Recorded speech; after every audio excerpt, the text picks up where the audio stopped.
생명이 지구에서 어떻게 태어났을까? 그러면 여기서 그치는 게 아니라 그럼 지구는 어떻게 태어났을까? 네, 유기분자가 다른 별이 남겨준 유산이라는. 네, 그렇게 얘기를 하죠. 네. 칼 세이건이 목성에 살고 있는 생명체 이야기를 했어요. 생명은 덜 경이로운 것이 될까? 아니면 더 경이로운 것이 될까?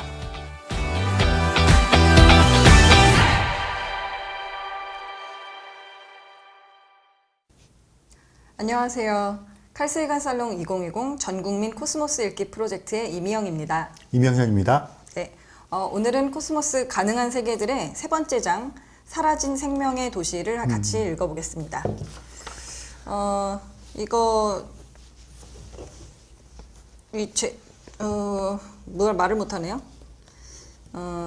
네, 코스모스 가능한 세계들의 세 번째 장 이 사라진 생명의 도시는 생명의 기원을 다루고 있잖아요. 네, 그러니까 지구에서 이제 생명이 어떻게 태어나게 되었는가에 대한 이제 이야기를 네. 이제 하고 있어요. 네, 생각보다 좀 과학적 정보가 되게 많이 나와요. 네, 아무래도 생명의 기원 그러면 이제 이게 뭐 물리적으로 막 생물학적이긴 하지만 이제 그 기원을 따지면 원소라든가 이런 걸 따져야 되니까 네. 좀 물리학적인 개념들 네. 뭐 이런 것들을 조금 이제 뭐라 그럴까요? 여기서 이제 초석을 다진다고는 할까요? 앞으로 이제 그런 이야기들이 많이 나오니까. 네, 뭐 시작이라던가 중간중간 보면은 은하가 우주가 은하를 낳고 은하가 네. 태양을 낳고 별을 낳고 지구를 낳고 맞아요. 이런 이야기가 이제 쭉 나오잖아요.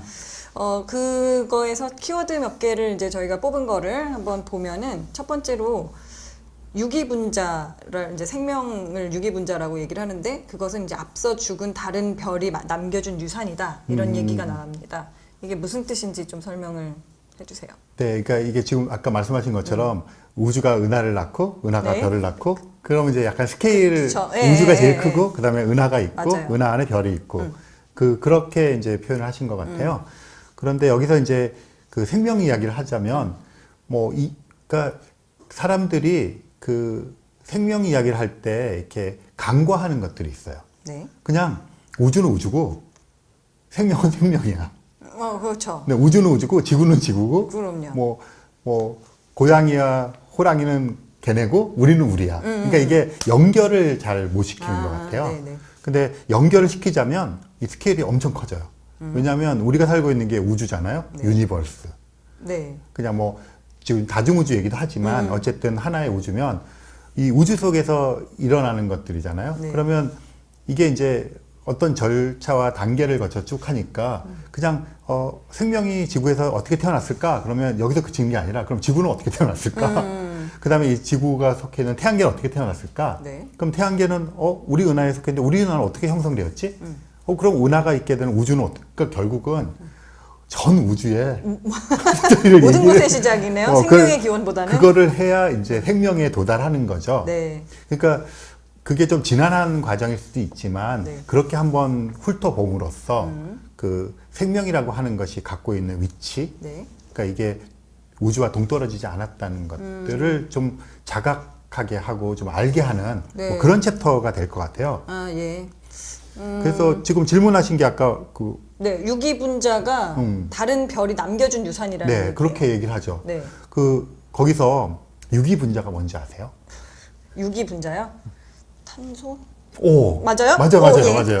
그러니까 이게 분자잖아요. 네. 분자는 원자들이 모이니까 분자라고 얘기하고, 그러니까 흔히 유기자가 붙으면 네. 무기와 유기가 있잖아요. 네, 네. 그러니까 무기는 생명이 아닌 것 같고, 유기는 뭔가 그런 것 같잖아요. 네. 근데 유기분자의 다른 말은 사실은 탄소 화합물이에요. 맞췄어. 그러니까 탄소에 이제 다른 것들이 달라붙으면 네. 탄소 화합물이 되잖아요. 네. 그래서 지구에서는 생명체들이 이제 탄소 화합물 기반으로 되어 있어요, 주로. 그러니까 이제 그 유기 화합물이나 탄소 화합물을 아마 화학하시는 분들은 엄밀하게 나누시겠지만 네. 그러니까 대체적으로 그냥 탄소 화합물을 유기 화합물이라고 불러요. 네. 그렇게 되면 생명체가 이제 탄소 화합물이 주로 있으니까 그렇게 돼 있는 게 이제 생명의 재료가 되는 분자들이 되는 거죠.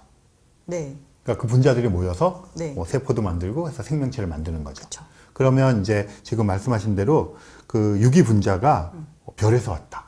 이런 이야기를 네. 하는 거죠. 그러면 짐작이 가시죠. 어떤 얘기를 해야 될지. 원래 박사님 많이 얘기하시는 그 별먼지가 내가 별먼지다 뭐 이런 네, 얘기 그래서 하시잖아요. 별먼지를 영어로 뭐라 그러죠? 스타더스트. 스타더스트 맞아요. 그러니까 스타더스트 뭐 스타스톱 이렇게 불러요. 근데 스타더스트를 번역한 별먼지인데 네.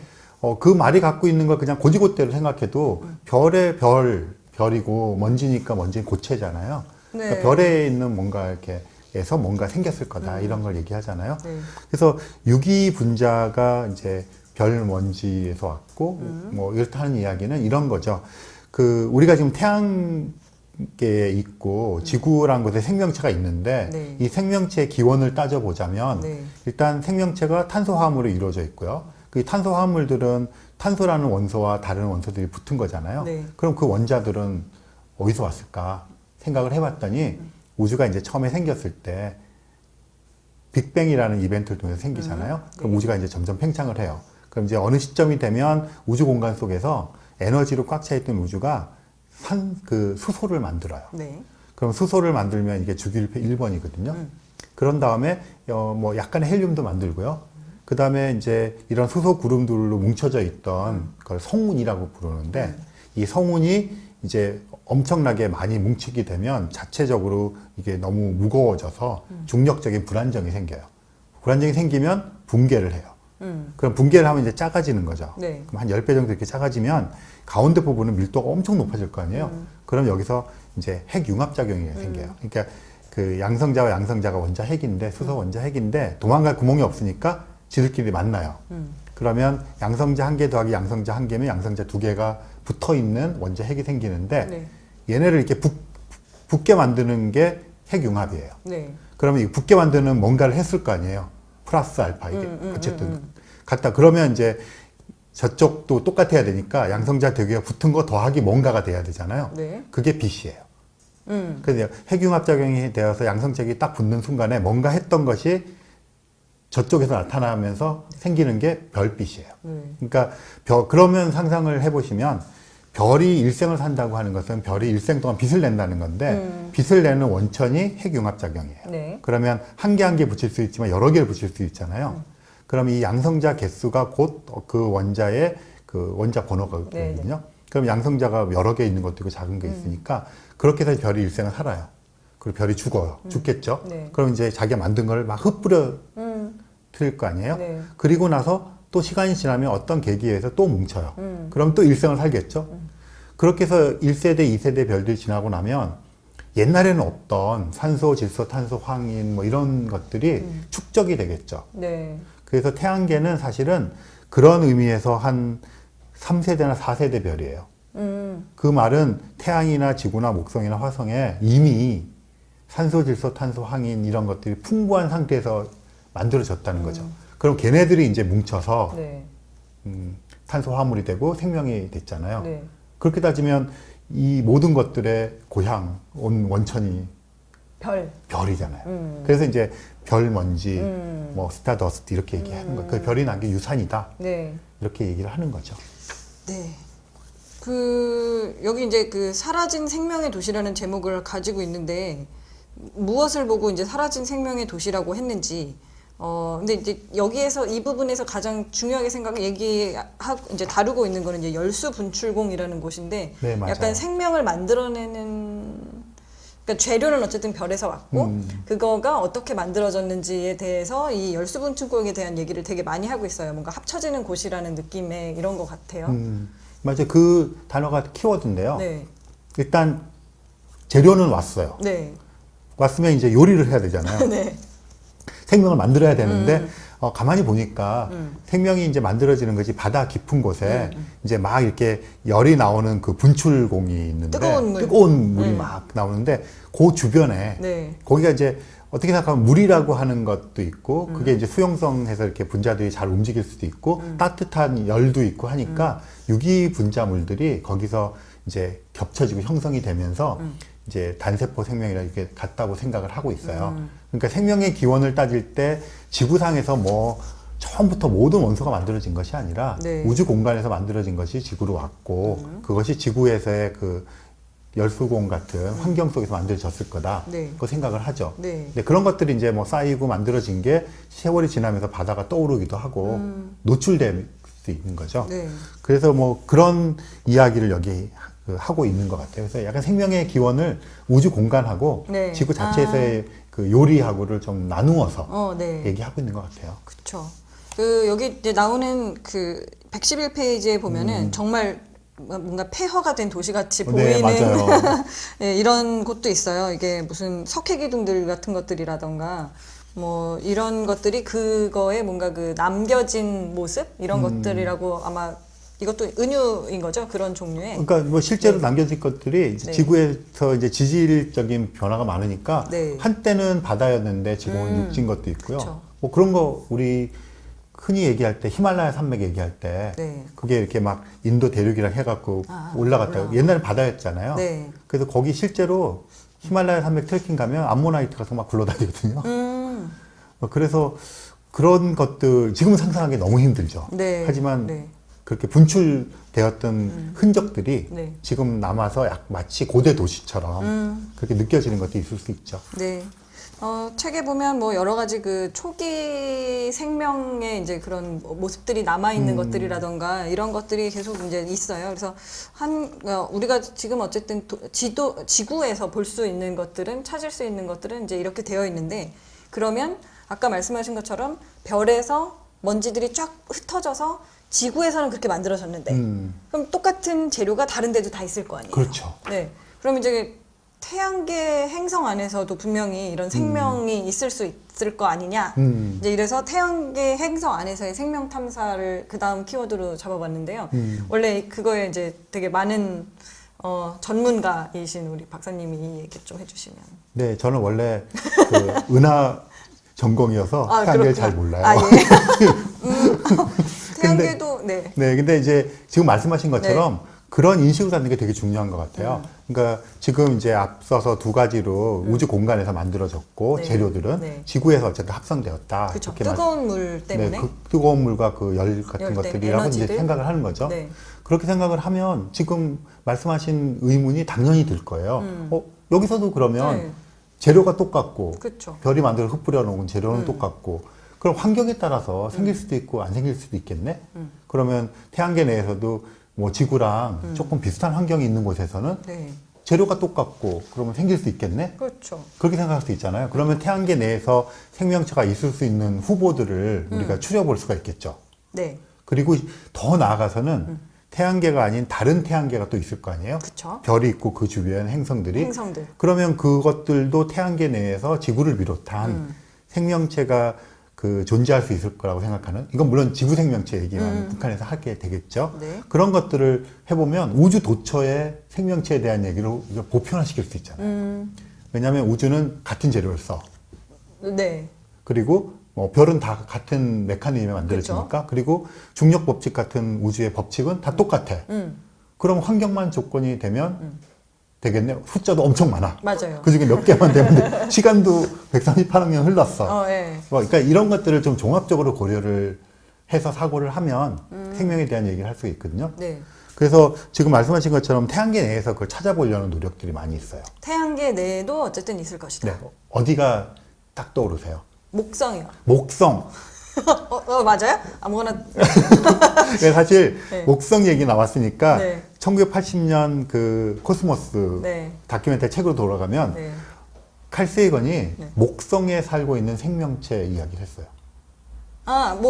이렇게 되게 작은 게 올라갔다 내려왔다 하는 기억나시죠? 그거요. 네, 찌, 추, 막 이런 네, 얘기하면 네. 부유 생명체. 네. 그러니까 보통 사람들은 외계 생명체 얘기하면 지구랑 비슷하니까 이렇게 땅덩어리고 딱딱한 암석 있고 이런 데 사는 거 하는데 네. 칼 세이건은 목성은 아시다시피 이 기체로 네. 괜히 한번 찔러 보신 거죠.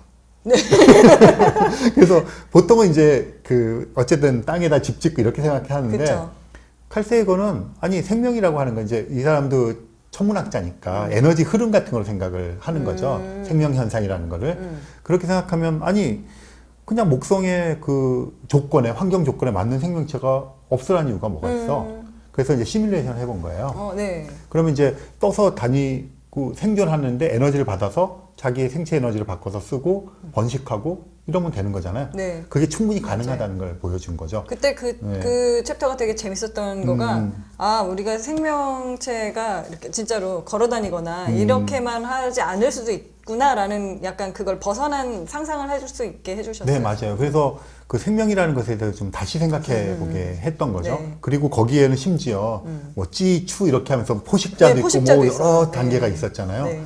그래서 그게 어쨌든 물리학 법칙을 가지고 걔네들을 설명할 수 있다는 걸 보여준 게 되게 그런데 실제로 그게 목성이 존재할 수 있겠느냐에 대해서는 좀 다른 문제죠. 네. 그리고 지금은 목성 대기에 그렇게 있을 수 있을까에 대해서는 그냥 의구심을 가지고 있어요. 네. 그런데 이 책에는 지금 언급되지 않지만 네. 금성 네. 하면 생명체 떠오르세요? 금성.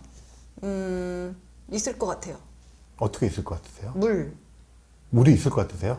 금성에 물 없어요? 금성이 표면 온도가 몇 도인지 혹시 아세요? 되게 높다고 들은 것 같아요. 물만 있으면 되잖아요. 그렇죠. 네. 네, 표면이 450도. 예. 그러면 이게 너무 뜨겁잖아요. 네. 그래서 뭐 쇳덩어리도 다 녹을 거 아니에요. 그러니까 그리고 이산화탄소가 엄청 많아서 온실효과 그런 네. 거잖아요. 네. 그러니까 대기압도 굉장히 세요. 그러니까 뭐 가면 찌그러질 거예요. 그래서 물도 당연히 없겠죠. 그래서 금성이 사실은 지구랑 크기도 비슷하고 태양에 가깝기도 하고 해서 태양계 내에서는 지구와 금성이 사실은 쌍둥이일 거예요. 그래서 외계인 천문학자들이 만약에 관측한다면 네. 이 두 개를 그냥 똑같은 행성을 취급할 건데 네. 안타깝게도 뭐 그래요. 그래서 그 생명체에 대한 기대를 하기가 되게 힘들다 그랬는데 네. 최근에 와서 네. 칼세이건이 목성에서 했던 그 이야기를 네. 여기다가 적용을 하는 거예요. 아, 금성은 이제 표면에서부터 네. 위로 올라갈수록 네. 온도가 떨어지죠. 예. 왜 그렇죠? 갑자기 너무 어려워졌어요. 그러니까 이제 지구도 네. 그런 질문 네. 하잖아요. 어릴 때 특히 하는데 네. 산에 올라가는데 왜 추워지지? 그러게. 태양에 더 가까워지는데 그러네. 이런 생각 하잖아요. 네. 근데 이제 그 어려운 말로 복사열. 이게 이제 땅에 이렇게 들어왔다가 네. 내뿜는 거죠. 네. 그러니까 내뿜으니까 표면으로부터 멀어질수록 차가워지는 거죠. 네, 그 마찬가지 원리로 금성의 대기를 가면 올라가면 압력도 점점 떨어질 거 아니에요. 그리고 네. 온도도 떨어지고 그럼 거기에는 수증기가 있을 수도 있죠. 그래서 금성의 대기 중에 어느 레이어에 가면 지구 표면 대기압이랑 비슷해져요. 기압이. 네. 그러면 이제 우리 공기 이 정도, 그러니까 우리가 이렇게 있어도 그냥 유지할 수 있다는 얘기죠. 수증기가 있죠. 그렇다면 네. 거기에 둥둥 떠다니는 부유 생명체 있지 않을까? 뭐 이런 상상을 좀 심각하게 하기 시작했어요. 네. 그리고 심지어는 거기다가 우주 호텔을 짓자. 떠 있는 거네요. 그러면? 그렇죠. 떠서 있는 거. 그래서 칼세이건의 그 목성에서의 네. 부유 생명체 이야기가 그 에피소드만 나왔었는데 네. 진짜 지금 금성에 심각하게 적용을 하고 있어요. 신기한 거를 계속 아무튼 연구하시는 분들이 참 많으신 것 같아요. 이제 생명체 얘기니까 네. 또 어떤 행성? 행성. 우선 물이 있어야 되잖아요. 음. 그쵸. 근데 제가 물이 있는 곳을 그렇게 많이 알긴 없는 것 같고. 우선 대충 책을 읽어서 잠깐 봤던 것들 중에 뭔가 그 토성의 위성 얘기가 나왔었어요. 맞아요. 네. 이게 지금 이제 토성의 위성들하고 네. 목성의 위성하고 네. 이제 화성. 네. 얘네들이 태양계 내에서 그 지구 생명체의 조건을 비슷한 갖추는 건데 토성의 위성 지금 말씀하시려고 하는 네. 위성 이름. 네. 엔켈라두스. 그러니까 여기서 이제 엔켈라두스라고 하잖아요. 네. 근데 이제 네. 발음에 따라 엔셀라두스라고 얘기하기도 하고 네. 이게 그 2005년도에 네. 이제 관측을 했어요. 거기 그 카신이라고 하는 우주 탐사선이 가서 이제 이 책에도 이제 카신이 나중에 나와요. 네. 와가 근데 사진을 찍었어요. 그랬는데 놀라운 게 발견이 됐어요. 그 표면을 뚫고 네. 물이 막 솟구치는 거예요. 오. 이거 뭐라고 부르죠? 그거 가이저 뭐지? 온천. 우리말로 분수. 아니 분수 아닌데. 그 우리 갔던 곳 옐로우스톤의 그러니까요. 그걸 간헐천. 뭐라고 그러죠? 간헐천. 네. 그러니까 이제 이게 뜨거운 물이 뚫고 나서 솟구치는 거잖아요. 네, 네. 그런 간헐천이 더 큰 규모로 엔셀라두스 표면을 뚫고 나오는 것을 네. 발견했어요. 아. 근데 어떻겠습니까? 이게 나오면 네. 춥겠죠. 그쵸. 그러니까 얘가 이제 얼어요? 얼지만 태양계 바깥에서 네. 액체 상태의 물이 나와서 그렇게 본 것을 처음으로 오. 관측한 게 엔켈라두스예요. 그러니까 이거는 그 안에는 물이 있다는 거고 일단 물이 있으면 우리 바다랑 좀 그쵸. 네, 그러면 이렇게 상상을 할 수 그거부터 있는 게 많이 있네요. 네. 이제 거기서 이제 쟁점이 되는 게 이런 거죠. 얼마나 많이 물이 있느냐. 그럼 그 물에는 그 우리 자꾸 이제 지구랑 비교를 하잖아요. 네. 또 뭐가 있으면 너무 좋을까요? 물은 많아요. 물 많고 음. 화산 활동이 좀 있어야 물이 따뜻하게 그렇죠. 데워지지 그런 거 않나요? 있으면 좋겠고. 또 뭐가 있으면 유리할까요? 지구랑 비교해서? 지구랑 비교해서요. 글쎄요. 공기. 공기는 애들이 물고기들이 거의 공기 필요 없구나. 소금물.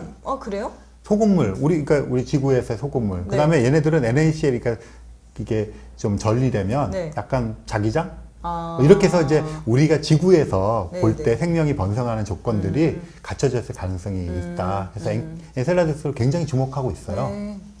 그리고 뭐 토성 나온 김에 네. 토성의 또 다른 위성이 굉장히 그 생명체 타겟이에요. 뭘까요? 물어보지 마세요. 이제 우리가 들으시면 다 아실 찾아봐야 돼요. 그럼 이제. 타이탄. 타이탄. 타이탄은 굉장히 큰 네. 위성인데요. 얘 네. 대기가 굉장히 두꺼워요.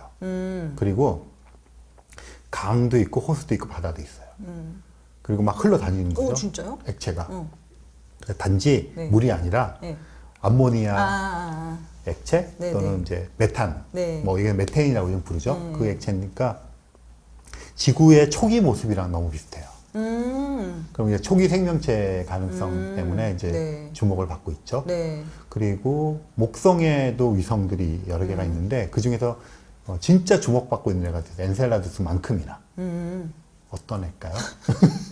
이름 너무 어려워요. 맞아요. 이름 이름들이 어려워요. 약간 그리스 로마 신화 이런 거 네, 같으니까 네. 사실 저 신화도 잘 몰라가지고. 유로파. 유로파. 네. 들어봤다. 그러니까 유로파, 엔셀라두스, 타이탄 네, 얘네들이 진짜 핫한 곳이에요. 뭐 거기다 덧붙이면 뭐 이오라네라든지 이렇게 붙일 수가 있거든요. 네. 이 유로파도 엔셀라두스랑 비슷해요. 표면에 얼음이겠죠. 네. 그러니까 추우니까. 근데 이게 막 균열이 가 있어요. 어. 그러니까 균열이 가 있다는 얘기는 뭔가 활동이 있다. 있다는 얘기고 그 내부에 이제 물이 있을 거로 생각이 되는 녹아 있는 네. 그 양을 다 따지면 지구 바다보다 훨씬 많다고 해요. 네. 그래서 이 유로파도 있고 뭐 가니메데, 칼리스토 이런 애들이 있어요. 네. 그 큰 위성들이 걔네들이 뭐 화산 활동 있는 애도 있고 간헐천 같은 게 또 발견되는 애도 있고 뭐 이래서 이런 것들의 표면은 아니지만 네. 이런 것들의 이제 내부에 녹아 있는 물에 생명체가 살지 않을까 이런 기대를 하는 거죠. 지금은 어쨌든 걔네들이 근데 태양이랑 좀 멀어서 약간 다 얼어 있는 네, 거죠? 겉에는 얼어 있는데 네. 이 속이 녹아 있을 거라는 거죠. 그게 그런 기대를 가지고 뭐 네. 유로파 탐사선 같은 것들 지금 미국에서 심각하게 기획 단계에서 하고 있어요. 네. 우리가 얘기 안 한 또 다른 하나 생명체. 생명체 있을 만한 곳? 지금 다 얘기하면서 네. 아껴뒀죠. 뭐죠? 화성. 화성 맞습니다. 화성. 화성에 왜 이렇게 생명체가 있을 거라고 우리가 막 기대를 하고 있을까요? 있으면 좋을 것 같아서요. 맞아요. 화성하면 생각나는 뭐 떠오르는 거 있어요? SF라든가 뭐. 뭐 우선은 마션 최근에 맞아요. 봤던 최근에 영화. 마션 예. 거기 가면 있고 옛날 거. 옛날 거요? 그만 괴롭히세요. 그러니까 이제 화성이 네. 그 옛날에 이제 아까 금성 얘기 나왔잖아요. 네네. 1960년대까지만 해도 그 이제 금성이 굉장히 가까워졌어요. 네. 가깝고 비슷하니까 약간 플로리다주 같은 느낌? 막 그래서 그 화성으로 그 금성으로 네. 플로리다 같이 그렇게 가서 네. 지상 낙원에 살자 뭐 이런 것들이 실제로 광고도 하고 막 그랬었어요. 근데 이제 칼세이건이 산성을 놨겠죠. 450다는 걸 이제 밝혀낸 아니다. 거예요. 그래서 이제 온난화 같은 것도 얘기 나오기 시작한 건데 화성도 이제 굉장히 처음부터 관심을 가졌는데 네. 뭐 아시는 분 있을 거예요. 화성에 운하가 있다. 이런 말 들어보셨잖아요. 네. 그런 거 이제 얘기하기 시작한 사람이 노엘이라는 사람인데 노엘 천문대도 만들었고요. 네. 우리나라도 왔다 갔어요, 그 사람이. 뭐 사절단 같은 거로. 그리고 그 사람이 쓴 유명한 책이 있어요. 우리나라를 얘기하는. 우리나라를 외국에서 뭐라고 불렀죠, 옛날에? 뭐라 그러죠? 모닝캄. 모닝캄, 랜드 오브 모닝캄, 랜드 오브 고요한 모닝캄. 아침의 네네. 나라. 그 똑같은 제목의 책을 노엘이 썼어요. 우리나라 왔다 가면서.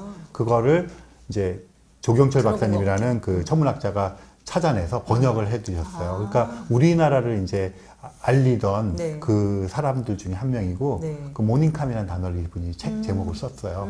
근데 이 노엘이 노엘 천문대를 만들어서 화성 관측을 많이 했거든요. 네. 딴 사람 눈에는 안 보이는데 자기 눈에는 막 은하가 보이는 거예요. 은하가. 네. 그걸 스케치를 해가지고 발표를 했어요. 그 네, 얘기 네. 유명하잖아요. 네, 맞아요. 그러니까 이제 화성에 대해서는 사람들이 굉장히 어떤 화성인에 대한 로망과 이런 게 네. 있었던 것 같아요. 그 네. 시절에. 그래서 많은 기록들을 이렇게 남기고 열광하고 있었는데 실제로 금성이 이제 떨어져 나가니까 네. 화성이 좀 그나마 지구랑 비슷한 각광을 받기 시작했어요. 네. 어떤 조건 때문에 그럴까요? 뭐 중력이 좀 비슷하다고 들었던 것 같고요. 온도도 좀 비슷하다. 또 있어요? 그러니까 지금 말씀하신 게 되게 중요한 건데요. 네. 금성이 사실은 지구랑 비슷해요. 크기가. 네. 그러니까 이제 달 조건이 비슷하겠죠. 네. 근데 화성은 지구의 반만 해요. 아. 그렇지만 표면에서의 중력 한 3분의 1 정도. 네. 그래서 화성인 그 영화 같은 데 나오는 거 보면 어떻게 네. 생겼죠? 이렇게 좀 머리 이렇게 길어요. 팔다리도 팔이 길고. 얇고. 네. 그러니까 사실 거기 가면 우리가 네. 이렇게 두꺼운 허벅지를 갖고 있을 필요가 아. 없잖아요. 그 얇은 허벅지만 가지고도 할 수가 있는 거죠. 아, 예. 근데 이제 똑똑해야 되니까 지적이 네, 이렇게 머리는 머리는 크고 크고. 이건 가늘고. 네, 네. 그게 이제 그런 걸 고려해서 나온 거거든요. 네. 근데 화성은 대기가 있어요. 지구보다는 옅지만 뭐 우리가 숨 쉴 수는 없어요. 네. 그리고 그 표면에 물이 흘렀던 흔적들도 있고요. 그러니까 바람도 불겠죠. 이렇게 그쵸. 그리고 진눈깨비도 내리고 네. 남극과 북극에 얼음 이산화탄소 덩어리도 있고 심지어는 계절에 따라서 이 물이 스며 나오기도 해요. 네. 거기다가 또 되게 결정적인 게 그 소하면 뭐가 떠오르세요? 소요? 소하면 뭐 떨어야 되지? 풀. 풀. 네. 걔가 소화시키면 뭐를 하죠? 트름하면 가스가 막 네, 나오고. 그 가스 이름. 그 가스도 메탄 아니에요? 맞아요, 메탄. 그래서 네. 그 지구상에서 약간 우리가 온난화 얘기하거나 이럴 때 네. 소를 되게 지목하잖아요. 네, 맞아요. 그래가지고 네. 트림하거나 방귀 낄 때 그쵸. 메탄가스 네, 나온다고. 육식은 계속 해야 하나, 아무튼. 네, 근데 화성에서 이 주기적으로 메탄가스가 막대한 메탄가스가 그런 거 기억나시죠? 네, 그 네. 아니 그러면 메탄가스가 나오게 되는 메커니즘이 있을 거 아니에요. 그쵸. 그러니까 뭐 제가 들어보니까 화산 활동할 때도 좀 메탄가스가 생성이 된대요. 네. 그리고 운석 같은 게 떨어지고 뭐 이럴 때 되는데 그런 게 이제 사실 화성에서는 미약한 거로 알려져 있어요. 있는데 왜 근데 이게 나오나? 주기적으로 막대한 양이 나오는데 그러면 도대체 이게 뭐냐? 네. 생명체가 뭔가가 있을 것이다. 지금 그 소 같은 애들의 뱃속에서 소화작용을 네. 도와주는 미생물 같은 게 있을 것이다. 네. 이렇게 추론이 되잖아요. 네, 갑자기 신기한 거 지금 그쵸. 상상하고 있어요. 화성 안에 어떤 공간 안에 소들이 이렇게 살고 있는. 땅을 살 때 소가 네, 나와. 근데 이제 표면에는 물이 없는데 얘네들은 그럼 어디 살까? 그럼 어디 살 것 같으세요? 뭐 지하나. 그렇죠. 예, 들어가면 그렇죠. 온도가 좀 높아지잖아요. 그러면 물이 녹아 있을 수 있잖아요. 네. 그럼 뭐 진흙이겠죠. 네. 그래서 화성에는 그런 뭐 박테리아나 미생물 같은 생명체, 특히 메탄가스를 만들어내는 네. 이런 애들이 있을 거라고 그동안의 관측적인 증거들이 화살표를 네. 가리키고 있어요. 그렇군요. 어쨌든 지구 외에서의 생명을 찾겠다라는 이 인간들의 의지는 뭔가 외로움에서 시작된 것 같기도 하고. 그렇죠. 그러니까 늘 이렇게 찾아가는 모험을 네. 하게 되잖아요. 네. 이 행성이랑 위성에서 얘기하신 것처럼 생명이 나올 만한 조건들을 계속 찾아가고 이제 이렇게 하는데 그럼에도 불구하고 우리가 그게 지금 있는지 없는지 상상을 하고 그 가능성이 높다의 것들로 이제 그쵸. 확인을 하고 있는데 그래서 만약에 그러면 생명이 있을 수 있는 조건 그리고 실제로 생명이 우리가 있다고 확인된 것들은 이제 우리만 있는 건데요. 아직은 이 생명이 되게 어떤 경이로운 것으로서 우리밖에 없는 것인가 아니면 다른 데도 다 만약에 이제 있게 되면 그냥 원래 있는 거구나. 약간 이런 식으로 생각을 할 수도 있을 것 같긴 네, 한데요. 맞아요. 그러니까 지금 여기도 그렇지만 처음에 우리가 시작할 때 별먼지, 네. 그러니까 재료가 똑같아요. 있고, 그리고 지구 같은 환경 조건을 갖춘 게 그동안 관측에 의하면 엄청 많이 우리 있고. 은하에도 많아요. 네. 흔해요. 네. 그러면 그것 중에 몇 분의 몇 이렇게 몇 분의 몇 분의 몇 이렇게 하더라도 되게 네. 많다는 거잖아요. 네. 그러면 그냥 상식적이고 개연성 있게 생각하면 네. 없을 수가 없다고 생각하는 그렇죠. 거죠. 네. 그러니까 그게 지금 이제 과학이 가리키는 건데 또 한편으로는 네. 관측을 죽도록 했는데 안 나올 수 안 있잖아요. 나올 수도 있죠. 그러니까 사실은 경이롭다는 게 발견되는 경이로움도 있지만 발견 안 되는 경이로움도 같이 있을 것 같아요. 네. 발견 안 되는 경이로움이라니. 네. 지금 그러니까 그거를 질문으로는 드렸지만 이게 3장의 마지막 문장이기도 했어요. 생명은 덜 경이로운 것이 될까 아니면 더 경이로운 것이 될까? 이것을 저는 오늘 이번 세 번째 장의 문장으로 골라봤습니다. 다른 분들도 한번 보시면서 재밌어 보이는 것, 뭐 흥미로워 보이는 문장들 한번 골라서 댓글에 달아주시면 좋겠습니다.